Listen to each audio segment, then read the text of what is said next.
my friend Richard Rorty is a pragmatist. I think Richard Rorty is a skeptic in the, most the old Greek sense. Saying, give up this talk about truth. But he likes to say that he agreed with Donald Davidson, and Davidson never repudiated this, but nobody else is able to see that Davidson and Rorty agreed. I think Davidson was flattered to have a well-known author as Rorty citing him and quoting him on all possible occasions. But Donald said the notion of truth is as clear and simple a notion as we have. And this sounds just the reverse of Rorty. Rorty and I once co-sponsored a conference on truth in Paris back in, I think, many, many years ago, before about 1990, I guess, at which he later said, tried to deny this, but he said, and there's a tape of it, we should have a moratorium on the use of the word true.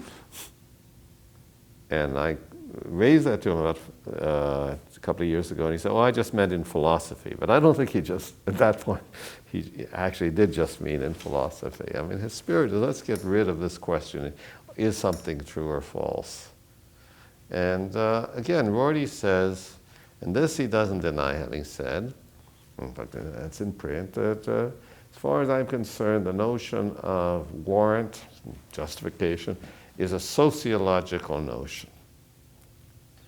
None of the classical pragmatists was a cultural relativist about warrant.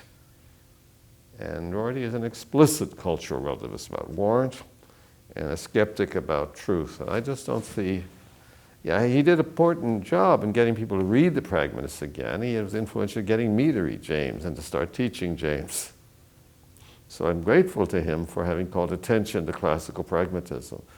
But he's read everything, but he has a philosophy of his own, Rortianism is a good enough name. He doesn't call it pragmatism. It is, and I don't think, and as I say for Davidson, Davidson was a very, very original philosopher. I don't really see him as a member of any school. I mean, the biggest influence on him was Quine, but then his interest in value theory and action theory and so on are very unquinian interests. Rorty oscillates between give up the notion of truth, or the notion of truth is harmless, but we shouldn't, as it were, put any weight on it in any discussion. The only question you should really ask is, does this enable us to cope, right? And as when you were defending Dewey's realist credentials, at least as far as the world of qualities is concerned, that there is a world out there, at least a perceptible world out there, that is not made up by us.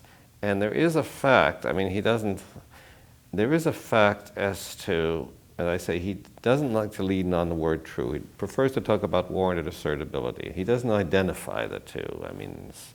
A sleeper and I would totally agree that he's not identifying truth and warranted assertability, but he's saying the important question is what's warrantedly assertable.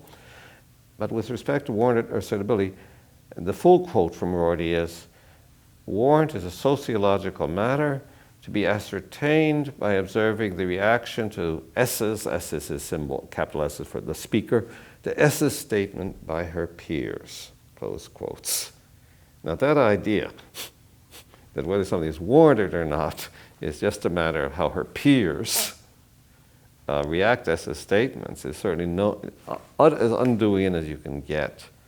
For Dewey, I think warrant is a matter of whether a problematic situation has been objectively resolved. The word objective is his word. That problems have objective solutions is something it's again and again and again. I think that's his real answer. He didn't write the theory of evaluation, which is the answer to emotive. It was not well written. It's not nearly as good, I think, as the much earlier 1908 ethics or 1934 ethics.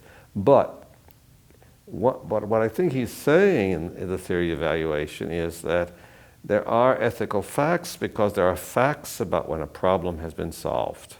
And that's not that's not the same thing as being subjectively solved or seeming to be solved. Problems are out there, they are transactional, as you say, they involve not just me, but the world and what's going on between me and the world and between us and the world. And there is such a thing as the objective solution of a problem. And it's easy, that use of objective is one that Rorty would have to quarrel with. It's just, if I understand Rorty at all, and I think I do, that's just what he wants us to stop arguing about.